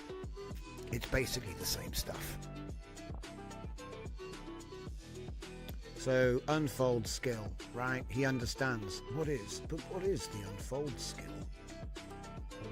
Can I make a new settings tab and go to capabilities and scroll down, and we will see the skills, and here we have unfold. Stage-based planning methodology for breaking complex development plans into manageable phase and substage documents with detailed step-by-step code instructions and code examples. So, you know, basically the stuff that you see me doing here every day. And like I said, you can find that unfold skill on my Claude for skills. But the thing is, it's written in such a way that it's... Let me explain. If I just go over to our AI Signal LLM Writers Club, and I just go to the pins here, you see this prompt. It says, so the unfold skill is the following prompt. So if you just forget Claude skills and all this crap, this is actually the prompt that was used to create the skill that I just used in Claude, right? This plan seems a little simplistic. Perhaps we can create an overview plan with all required to create a basic starting point, then to add the phases as separate stage documents. This will produce a series of handoff documents in Markdown format. The initial plan would focus on step-by-step detailed plans with code examples to set up the basic functionality and app front end in less than 45,000 characters, because that's the limit of what you can say in one go. We can then break up the remaining stages into separate documents in no less than 45,000 characters. I did change it. with step-by-step instructions and code examples required. That's the prompt. We turn that into a skill. We then upload it as a zip in the way they want. That's why I put the repo up, so you don't have to. You just go upload and upload my skill, and then he has it. And then from that point on, you can just say unfold this plan, and he'll just go ahead and do it. If I scroll down, we should be able to see some of that by now. Yeah, there's phase 1, phase 0. So as you can see, look at this, OBS camera integration.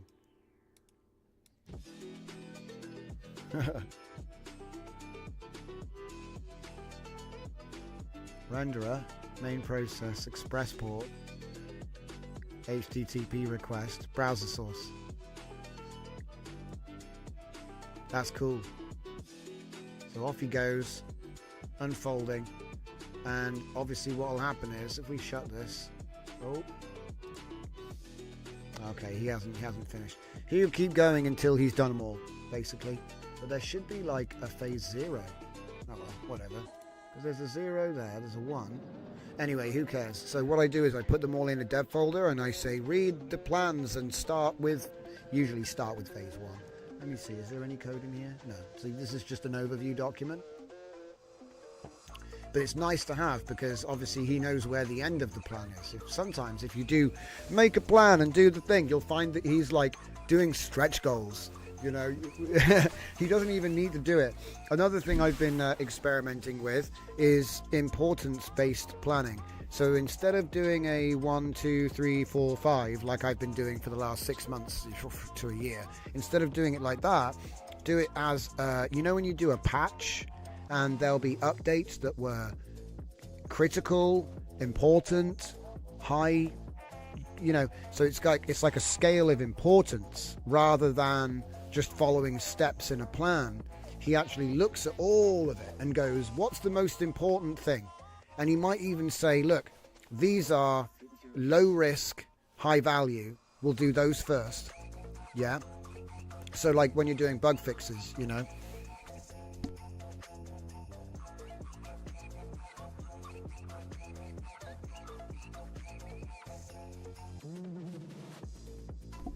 Oh my goodness, someone's walking on my grave in the future again. I'll sneeze in my... Oh, pardon me. So anyway, like I was saying, yeah, so starting to do them in terms of importance and risk. So risk versus value. So like high value, low risk updates can be done quickly and easily. So you might do them first.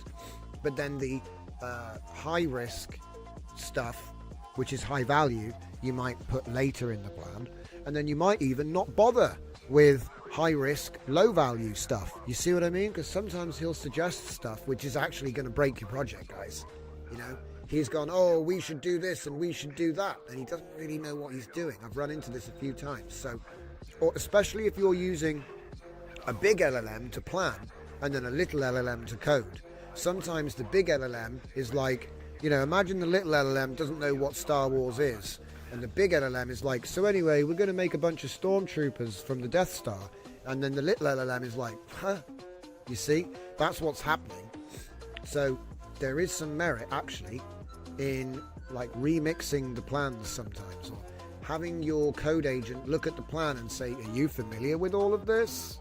Because he might just turn around and say, yeah, I don't know what that is. And you might be able to fix it with RAG, see? So it's not the end of the world. Or just by making more complex documents, you know, the more complex instructions with more detailed code. So that's my suggestion on that front. So let's get back to the other solutions, because, you know, that wasn't the only solution he came up with. So let's have a look at approach number 2. So virtual camera with NDI. Network device interface. What? Professional. Oh, there's that word again. Should we call it the master solution and bring it back? We need to bring back the master solution, guys. You can tell me why I'm wrong in the comments. But anyway, it's just a little discussion we've been having in the Discord about the word professional. So install NDI SDK and add NDI support. So npm install, do the thing. You'll need to build a native add-on or use existing packages. Wow, he doesn't even know what it is. Does he even know what it is? For true virtual camera that appears in all apps, use OBS, install OBS, use the virtual camera, capture the Electron app window, filter out UI elements using crop color key. Oh, okay. So that's just what I'm gonna, that's, you know, what I'm doing right now. Yeah, that's what I'm doing right now. I'm already doing option 3. Okay. Recapture with UI mask and create a dedicated window for camera output. So in Electron, synchronize main app with camera window. How does that work?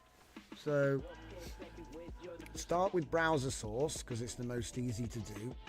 Set up state synchronization, test with OBS. Consider NDI if you need professional features.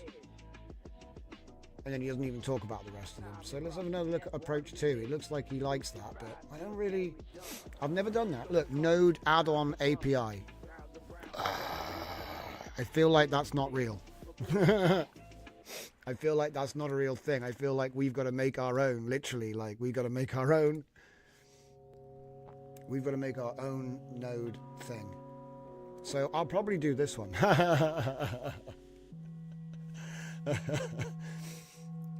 This does look cool though, whatever the heck this is. But look how thin that plan is. I don't know. This looks more feasible. So anyway, we're already unfolding the plan. Should we see if he's done it yet, or is he still... No. Excuse me. Right, are there any more? Or has he finished? I see a phase 3. Oh. I won't download it here. I'll download it on my laptop when I get home. I'll continue this after the show. Because, yeah, the idea is to have a proper camera feed on the app. Because at the moment, using browser feed is okay. But again, like, for example, here. Steve, show him the overlay. Show him the overlay. No, the overlay. There you go. Right. So currently, the overlay, you could see that if I needed to click some buttons, right? If Steve needed to click some buttons, right? Anyway, so we don't want that. If we can get rid of that, we can. That'd be a good thing. But anyway, I've got the plan. Look, so go to phase 1. What have we got? Set up all the stuff, dependencies, no conflicts, a little bit of a code example for setting up. So basically it's just going to have a little tail server which just has one camera feed and no menu. That's a really cool idea. I hope it works. Oh damn. And then I could have a way to do the I could have a way to do camera, like preset camera spots. Do you know what I mean? I don't know. I don't know how complicated it gets. I don't know if it has multicam support. Integrate it. Go to the next one. What's the next one? Camera feed, React, WebGL, transparent background support. See, that was the other thing that I didn't ask. Hang on. We never even asked that. Is it possible to simply set the scene background to be transparent? Sounds like it's too easy, right? Couldn't be that simple.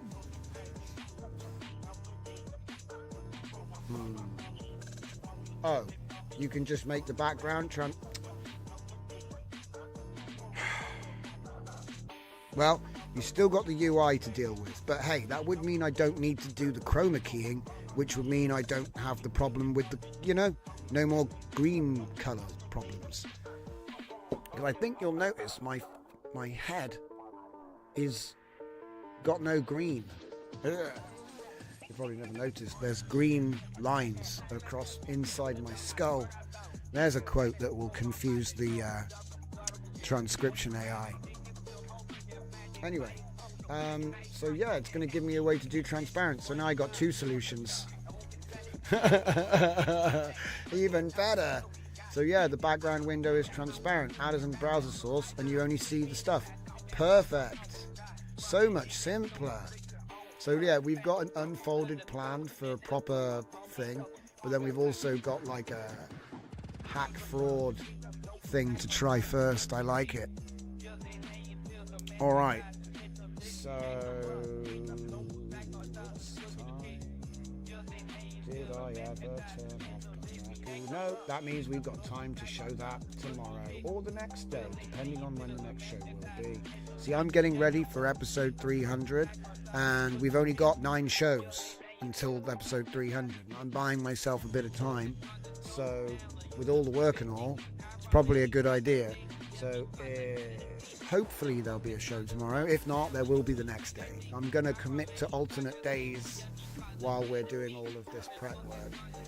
But feel free to come and check out the Discord hangouts that we do sometimes before and usually after the show. The link's in the description. Thanks to everybody that's been continuing to pile on their support, even if all you do is come in and say hello, because sometimes a conversation is all it needed to spark an idea. Also, love to see what everyone else is working on. Loads of people working on different games sort of things and productivity tools.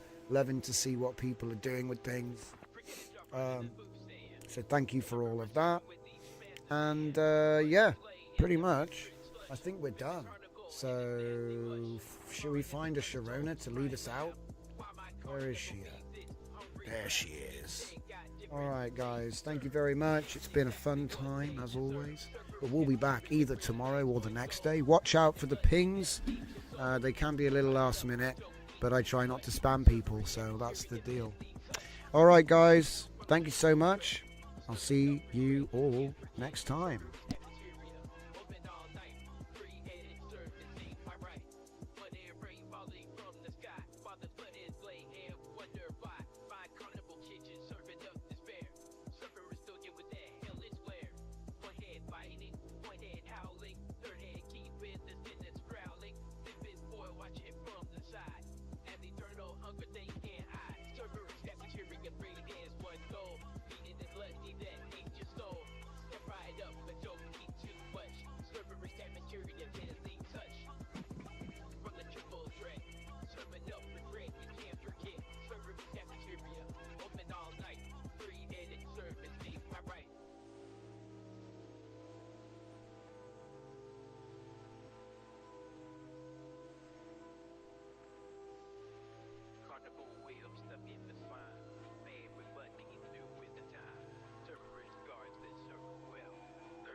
Cafeteria, feeling done. Circle to complete, on to the next one.